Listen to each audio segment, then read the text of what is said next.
Welcome to the Automotive Diagnostic Podcast. We're going to explore ways to sharpen our diagnostic skills, find learning resources, and hear from experts in the automotive field. Hey, what's going on, automotive world? Welcome to another episode of the Automotive Diagnostic Podcast. My name is Sean Tipping, and I'll be your host for this week's episode. Thank you for joining me. I have got two quick but very interesting case studies for you this week. The first one is going to be a 2011 Toyota Prius in which the smart key functions and the RK remote keyless entry functions do not work. But you are able to key up the vehicle and get it started eventually. The second vehicle is a 2015 Ford F-150 that is a crank no start. So I'll get into both of these. I thought they both had some interesting solutions. Hopefully you'll find that as well. Let's start off with the Prius. Again, this is a 2011 Toyota Prius with the smart key system, which I guess I've never seen a Prius without a smart key system, so I think they all have it. Somebody can correct me on that if I am wrong. But this is actually a technician at a shop that I go to. I don't know, one of his friend's cars, he was trying to fix it for him or something like that. He reached his limit on what he could figure out with the smart key system. Now, a little bit of history on this vehicle. It had the catalytic converter stolen out of it, apparently. They hacksawed this thing out of there, which has been just rampant up here and I think in a lot of places all over the country recently. And they fixed all that stuff. The O2 sensor wiring got cut, but they fixed that. And he did mention the owner of the vehicle had attempted some repairs after this themselves, which is where I think the problem actually came from. But this technician got involved as well on replacement of parts. But anyways, after the vehicle was repaired, or as much as they were able to, the smart key functions no longer worked for the vehicle. So, the button on the handle that you press, and if you have the key in close proximity, it'll unlock or lock the doors. And then you hop in and you press the start button, should key up the vehicle. None of that works. You can hit the lock and the unlock buttons on the actual fob, and those Toyota smart keys have a little red LED, which there's more to checking than just the little red LED, but at least you can say, hey, is the battery got some power to it or not? That was flashing. So it looked like the key was doing something, but no response from the car. Now, if you were to take the smart key and push the smart key up to the actual start button, so you're pushing the start button with the smart key, eventually this thing would key up and it would start. Although it wasn't nearly as fast as Toyota Prius normally would key up. You have to hold it there for close to 10 seconds. Kind of reminded me of a GM when you're just trying to do the key up function. You're not trying to start it. It took a while. And I wasn't sure if that was normal or not. Even with, let's say you had a key with a low battery, is that normal? I'm not sure. I didn't know right off the top of my head. But anyways, he wanted me to look at this. So I get into the vehicle and I did find that everything he was telling me was correct. So, of course, I'm going to start with a full system scan and see what we got. So there was a number of codes in this that I didn't really feel had anything to do with the smart key functions. But the one module that is definitely related to the system is the smart key ECU, or also called the certification ECU.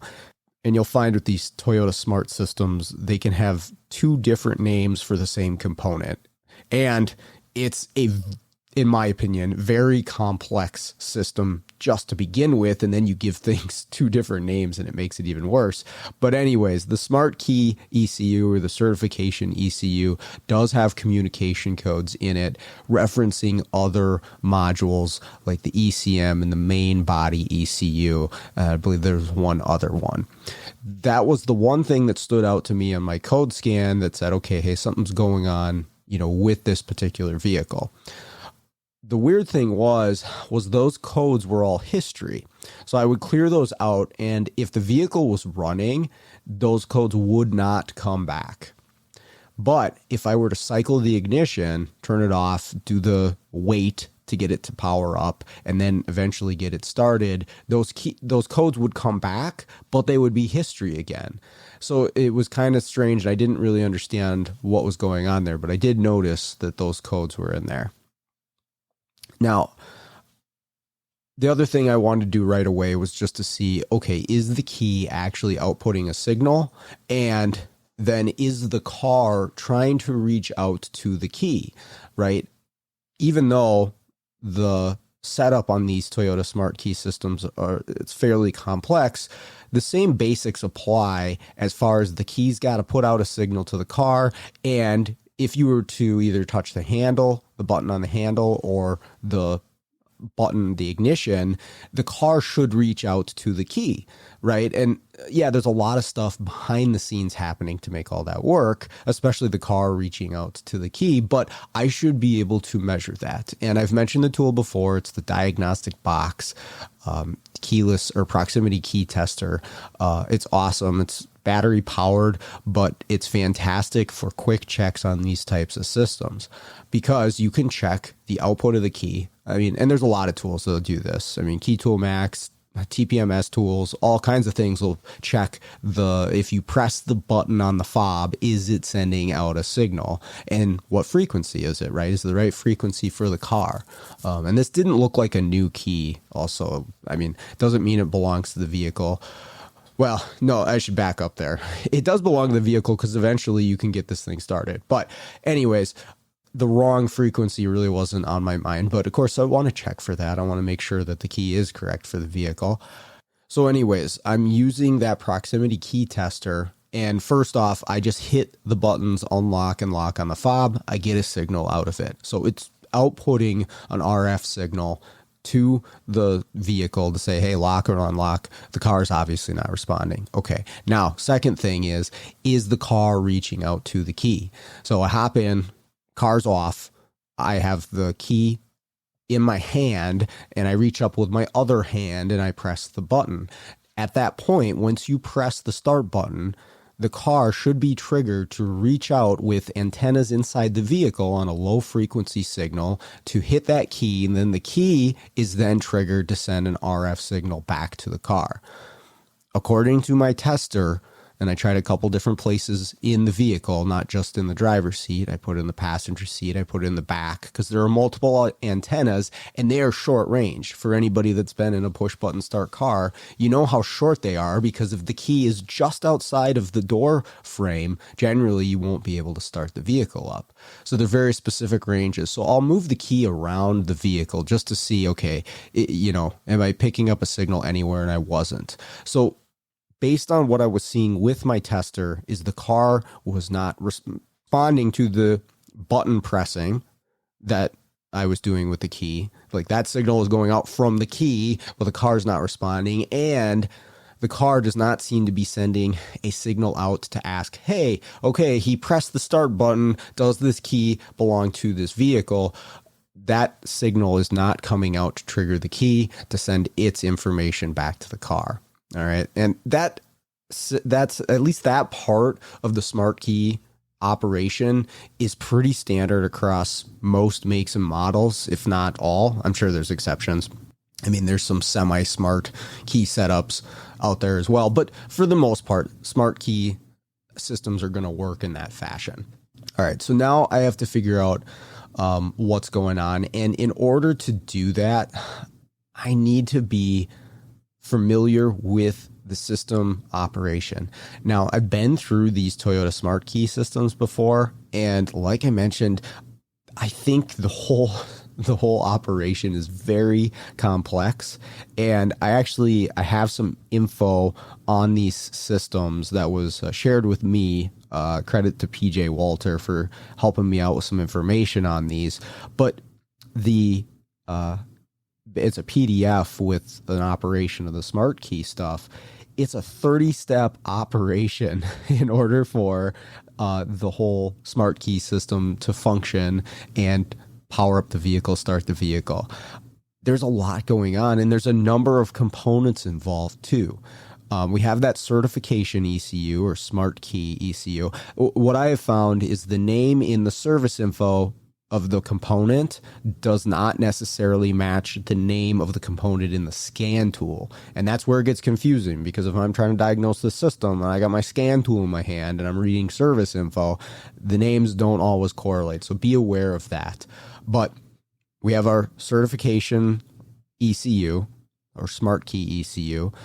We have the steering column block ECU, which you can't communicate directly with the scan tool. It's only on a LIN bus.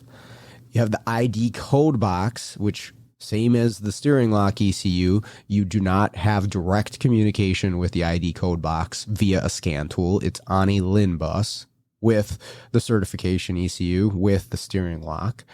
And you have the main body ECU, which I believe was called the power source in the scan tool. So again, different name there, but I would also just call it a body control module for my own personal preference on lingo.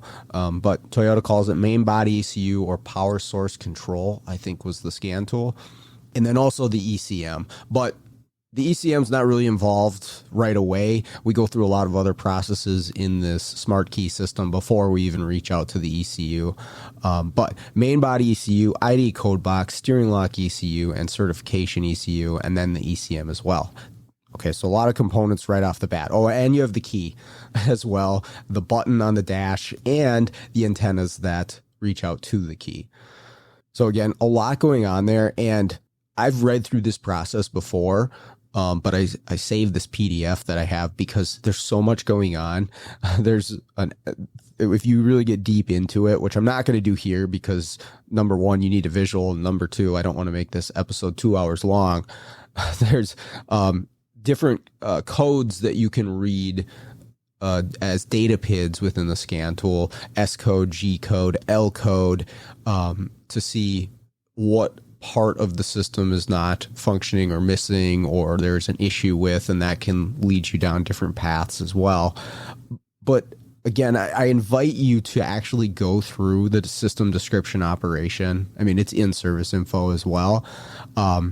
It's quite complex. I think it's overly complex personally, but that's why I have to read up on this one, because I'm like, boy, I don't remember all the details on this system right off the top of my head.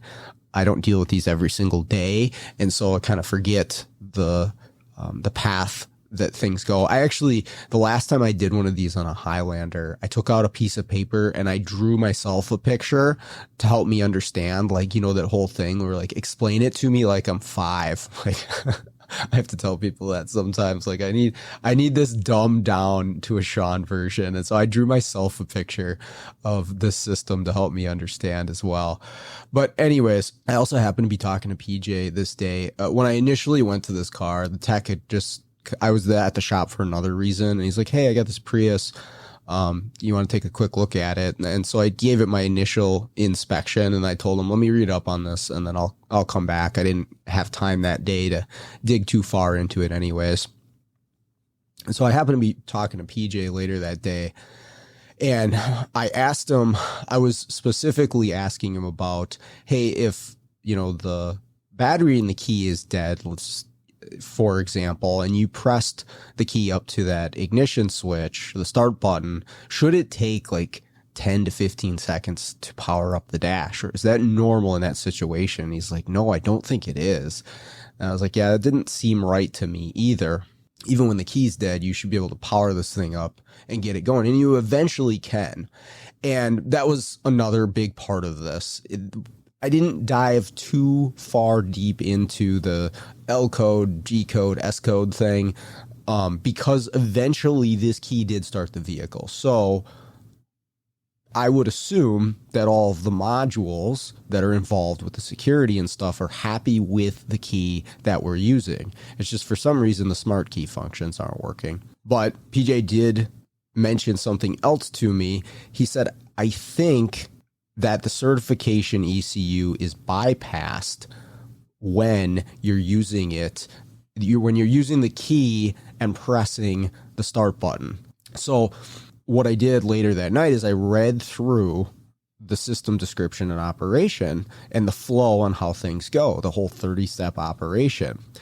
And normally what happens, again, you press the start button, that goes to the main body ECU, or body control module, which then over a CAN network talks to the certification ECU, which is going to trigger the antenna to reach out to the key. The key sends its information back to a receiver, which goes to the certification ECU, and then it communicates with everybody else, the steering lock, the ID code box, to say, okay, is this the correct key? And we key up, we start the vehicle, right? That's the normal process.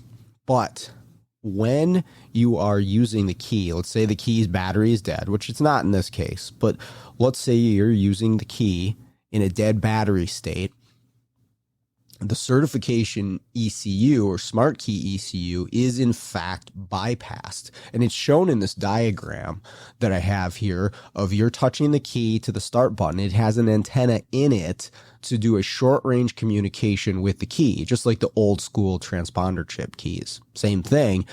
But now that main body ECU basically has the key info and talks with everybody else over a LIN bus, ID code box, steering lock ECU, and even the certification ECU, but on a LIN bus. And so this really clued me into, okay, I need to focus in on the certification ECU for a couple of reasons. Now, I can talk to it with a scan tool. I told you I got codes out of it, but it does reset communication codes with every ignition cycle. And the only way we can get this vehicle fired up is by seemingly bypassing the module. And I didn't realize that at first, but after PJ mentioned that and I read through the operation, I'm like, yeah, this thing gets bypassed when we're holding the key up to the dash. Plus I got some communication codes. Okay, this is where I need to go first. So you can access this thing behind the glove box. There's a number of components there, but one of those is our certification ECU. And so first thing I'm going to do on this thing, especially because we had some wiring damage underneath, I'm just going to check all my powers and grounds to it. Maybe we're missing a power, maybe we're missing a ground. And this is super easy to do on this thing once the glove box is out. Just get your diagram, boom, boom, boom. Let's verify all that stuff, get that out of the way before we move forward at all. So I do that, and I am missing a power feed to this module. So looking at the diagram, this power feed comes from ECU B fuse in the unheard fuse box. Okay, easy enough. Let's go see. Maybe we're missing a fuse. Maybe it's blown. I go to the fuse. The fuse does not have power on either side of it. So that fuse is missing power. Okay, so I go to my power distribution diagram to see where does ECU B fuse get its power from. Well, it gets it from something called a short pin, and that's Toyota's name. It just says short pin.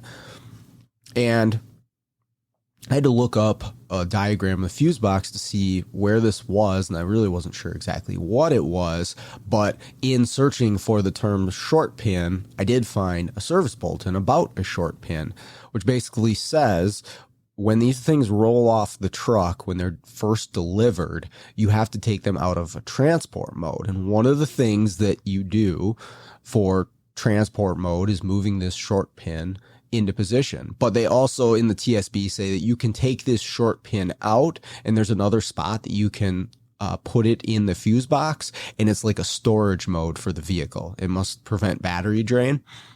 Well, this short pin, which kind of looks like a fuse, but it is specially shaped, it has its own spot right in the middle of the underhood fuse block. It's not there. There's nothing there. And I looked in the other spot where there's like a holder for it. I don't see it. I don't see anything in this fuse box that looks like whatever goes in this spot. Again, I was going to try to put just like a normal fuse in there just to see what would happen, but you can't, unless you were to cut the fuse to fit, you can't just put a fuse in there. And I think that's on purpose. But what I did was I just took a jumper wire. I went across these two pins because one did have power on one side. The other side was leading to my fuse row, and there was a couple different fuses there. One of those being ECU B, which fed the certification ECU. So anyways, I jump across there, and then I go, and then everything works. Smart key functions work. RK functions work. Everything's normal at this point. So the short pin fuse was missing, and somebody obviously removed it. I mean, I run into this all the freaking time where fuses are gone. This one was a little different. I haven't run into the short pin thing. I'm sure if you work at a Toyota dealership, you know all about that. But I thought it was pretty interesting the way that it acted, where basically without that power feed to that certification ECU, it still did have power. I could talk to it with a scan tool, but it had some communication issues with other modules. It must be because it's missing a power feed, and it wasn't able to operate the smart key functions. Like, it wasn't able to maybe trigger the antennas in order to reach out to the key, or see that there's an RF function coming in from the key. Like, without that power feed, that certification ECU loses all those abilities. And that's hard to say exactly why unless you trace the inside of the module, but that's the way that it acted. So if you run into that on a Toyota Prius, and there might be other versions of Toyotas with smart key systems that are the same, check to see if the short pin, it's this little clear white looking, kind of like a fuse, but right in the middle of the fuse block. Just to make sure it's there, something to check for. So anyways, I thought that was interesting. All right, the next one, 2015 Ford F-150.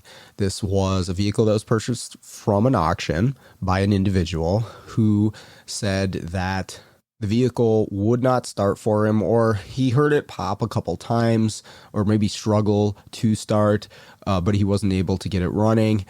He attempted some repairs himself. He replaced all of the camshaft sensors, the crankshaft sensor, all the plugs, and all the coils. And I think at that point he gave up and he brought it to a shop, which is a shop that I service. At the shop, they looked at this thing for a little bit, kind of went through the basic checks, air, fuel, spark, whatever. They weren't able to find anything that really stood out as to why this thing wasn't starting. So calls me in and said, hey, can you come look at this one? The 5.0 engine. I don't know if I mentioned that already or not. But hey, can you come look at this thing? See why it's not starting. Okay, cool. So come in, take a look, verify. Yep, it's a crank no start. I did notice it was cranking really fast. Sounded like low compression to me. So, obviously you got to consider, is this like a timing chain issue or mechanical engine issue? I'll keep that in mind as I'm proceeding forward, but let's get some tests to actually say for sure, yeah, this is your problem. So scan this thing for codes as well.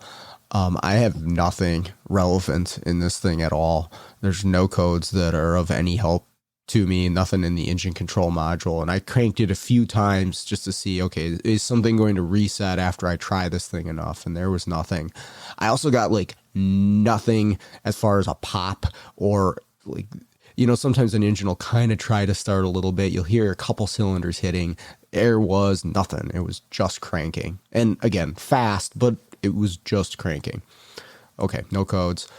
Let's take a look at what we've got in the data PIDs that I can see just from cranking. Try to get as much information from the scan tool before I jump under the hood on this thing. And the things I'm going to look at here, and the guy had told me he replaced sensors. So, okay, where to get the sensors from? That's usually the story. I'm going to look at that sort of stuff first. And there are cam and crank data PIDs in the scan tool data for this Ford. You can look at engine speed. That was one of the ones that I popped up. You can look at cam and crank sync, and that will actually change during cranking from, it's no when you're not cranking and the engine's off. And then if the engine is in time, it's going to say yes. Look at engine RPM. That's generally a indicator to me that the crankshaft sensor is doing something. So I crank this thing over and everything appears to be where it needs to be. I see engine RPM. The synchronization PID actually switches to yes. So I can't say that I'm 100% sure that always means that the timing's on, but for me, it's a good indicator that, okay, yeah, it's seeing a cam and a crank signal and it likes where they're at in reference to one another. At least enough to start the engine, maybe. Okay. But what I see in the scan tool data, okay, this thing should be starting based off of those signals. Okay. So I'm going to do my basic checks as well. Fuel pressure, and I also check fuel quality on anything, especially if it's from the auction. But if I'm hooking up a gauge to measure pressure, because there was no pressure sensor on this version, I'm going to do a fuel sample as well. I've gotten into that habit because I run into so many vehicles that fuel quality is the issue. So I do both of those things. Looks great. Good fuel, good pressure. All right, so we got that. And next thing I'm going to check for is actual fuel injection and spark. Okay, so easy enough. And I find I do have fuel injection. It's pulsing injectors as long as you're cranking it. But I do not have spark out of this vehicle. Now I have power to the coils. These are, it's coil overplug. There's 8 coils for the engine. And it gets a constant power feed with the key on, and the computer is going to directly ground the coil, right? So these aren't the style where there's a transistor built into the top of the coil. This is just a coil, and it is wired straight up to the PCM, and the PCM is going to ground each coil individually. Well, the PCM is not doing that. Now, I did not test all 8 coils, but I tested the front 2, so that would be cylinder 1 and cylinder 5 on this engine, and neither one of those had a grounding from the PCM. So that was enough for me to say, okay, I got to look towards the PCM here, because why would it not be grounding these coils? So I go to the PCM connector and I test there as well on the coil control circuits, just in case maybe we got an open circuit, and I verified that the PCM was not doing anything there. And I also just double checked to make sure that I had continuity between that point of the PCM and the actual coils. I did. So it's not like a connector issue or something like that that's keeping it from getting the control to the coils. It's just doesn't seem to be grounding the coils, which is weird. And again, no codes in this thing referencing anything to do with, something that would stand out to me is like, why are we not sparking on this engine? And it's not an anti-theft issue. Spark, generally speaking, doesn't have anything to do with an anti-theft issue. Now, one thing that can, and that is on my mind now, especially because the engine is cranking fast, is maybe timing. Okay, so there could be a timing issue. Now, I'm not thoroughly familiar with this year and engine computer strategy when there's a timing issue. There's a lot of cars where if timing's off by a certain amount, it'll spark cylinder 1 time, and then it will not do it at all. Now, this vehicle wasn't sparking at all, period. Again, I didn't check every single cylinder, but the 2 that I checked, there was nothing, no control at all. But maybe that's the default state if the timing's out. Now, the cam sync data PID said yes, and there are no, timing codes, but do timing codes set on this one cranking? Probably not. I would say most vehicles you have to start. That's not true for all of them. Most vehicles you have to start if you're going to see some sort of cam crank correlation code. So this is where having a scope is going to be really helpful. Again, I heard the engine compression sounds low. It's cranking fast. Not having spark. Now, it's weird that it has fuel injection, but not having spark, I got to look at my timing. I got to make sure cam crank stuff lines up. So, I'm using my 4-channel Pico for this. And, usually I'll use my U-scope for most stuff that I scope, but cam crank is definitely an area where the Pico shines because you can do multiple channels, obviously, but you can also get really good detail and manipulate it very easily, where that part of things is where the U-scope is a little bit less useful. Not that you can't figure some stuff out. I mean, you can't do multiple channels, but for the detail side of things, man, pico is just where it's at. And if you combine that with a touchscreen on a laptop, man, that's the bee's knees. I like that. The touchscreen and the pico, you can really manipulate waveforms easily. So get my cam crank. I have to do one side of the engine at a time because there's 4 cam sensors and 1 crank sensor. But the known goods that I found were set up that way as well. So this will make for an easy comparison. Okay.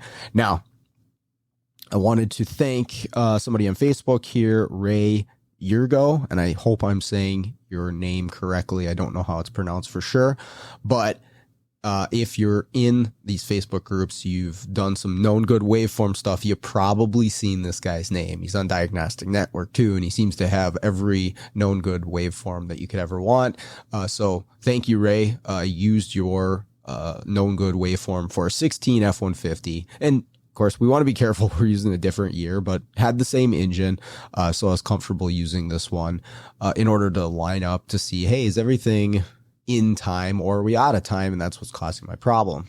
Well, long story short here, I'm pretty meticulous about lining this stuff up and go back and forth and okay, does this look right? It really comes down to do these look the same or not? But I go back and forth between these two waveforms and make sure that, yes, everything is lined up where it's supposed to be. All my cams in reference to my crankshaft sensor are correct. They're right on the money. So I started thinking, why isn't this thing sparking then? This is really strange. I mean, maybe it's a bad PCM. Maybe I need to start checking powers and grounds to my PCM. Maybe it's missing one. And I was going to do that. I was actually thinking about pulling up a diagram for powers and grounds to my PCM because I don't know what else would cause no spark control, but we do have fuel injection pulse.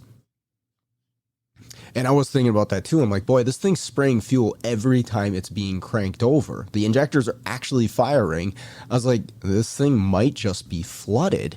The cylinder wall's washed down. That's why it's cranking so fast. And I'm saying this now that I see that the physical timing is intact, that it's where it needs to be, that's not causing a compression issue. But I was like, well, maybe, the cylinder walls are just washed down from these injectors firing and there's never any spark. So we just have a big buildup of fuel in the cylinders. And back to my question, why would it not be sparking at all? I think this was a little bit of dumb luck that I just happened to notice this. I don't want to come off as like I have this super awesome attention to detail and I can pick out things like nobody else can. That's not what this is. I just happened to notice this as I was bouncing back and forth to the two waveforms, the known good and mine off of the vehicle. Now, of course, I'm lining up, my main focus is I'm lining up the camshaft pulses to the crankshaft waveform. So I'm bouncing back and forth, trying to line up and really focused on where the camshaft pulses intersect with the teeth on the crankshaft. I'm counting crankshaft teeth and making sure, okay, bank 1 intake's right here, bank 2 exhaust is right here, and then making my judgment off of that. And with bouncing back and forth, I just happened to notice where the missing tooth is on the crankshaft, right? We have a missing tooth, a gap in that crankshaft reluctor to indicate to the PCM exactly where this thing is in rotation, right? It's the trigger to the PCM to say, hey, okay, we've crossed this point. Now we start counting after this point. And it gives it that, exact reference of where it is in rotation, where the crank is. It was there. The missing tooth was definitely there, but it's a inductive sensor, a variable reluctance sensor, meaning it makes its own voltage. It's 2-wire. It's an AC waveform, right? If you've ever seen one of these, they're little spikes that bounce up and down, and then you have a big one at the missing tooth, right? You have one that extends a little bit higher than the rest. And I'll put a picture in the Facebook group here so you can see this. At the point of the missing tooth, on the known good waveform, the voltage drops down as soon as we hit that missing tooth, and then it comes back up. It goes to a positive state before we start hitting the rest of the teeth. All right. So if you imagine you're looking at a scope and you're reading left to right, like you would a book, as soon as we hit that first part of the missing tooth, voltage drops, and then we rise back up before we finish the missing gap and go back into the teeth. So it's down, up is how this works. Okay. On mine, and again, I just happen to notice this bouncing back and forth. On mine, the voltage goes up and then down as you're reading left to right. And I looked and I compared back and forth, back and forth, back and forth. Okay, that's correct. And I wanted to make sure, I'm like, oh, hang on a second. Did I do this right? And again, credit to Ray. He's detailed enough to tell you what pin he is on the PCM. And so I verified. I'm like, yep, I'm on the exact same pin as he was. But mine is different, and I double checked. I got the waveform again just to make sure I didn't have my leads flip-flopped or anything like that. Mine was 100% inverted from what his is. His goes down, up. Mine goes up, down. Okay, and I'm starting to wonder. I'm like, I wonder if that's enough of a difference. And I also wonder how that could be happening. Well, these style of... I shouldn't even say style of sensor. I should say Ford's version of how they measure a lot of their variable reluctance sensors is what's called a floating ground sensor. Now, if you're to actually do some scope work with one of these AC generating, variable reluctance sensors, you'll see that there's actually voltage on both sides of the sensor. And that's just the nature of alternating current. The AC voltage that it produces is it's going to bounce one direction or another, positive, negative, positive, negative. Now, what we do in a lot of cases, I would say most vehicles that use these types of sensors, is we ground one side of the sensor, and then I'm talking as a PCM, we ground one side of the sensor, and then we're going to monitor the other side of the sensor, the signal wire, the positive wire, and we're looking at voltage there.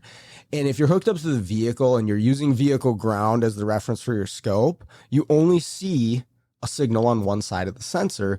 And then if you hook to the ground, you don't see anything because your scope's referenced to ground and you've got the lead on ground. You're not going to measure anything. But in reality, there is voltage there.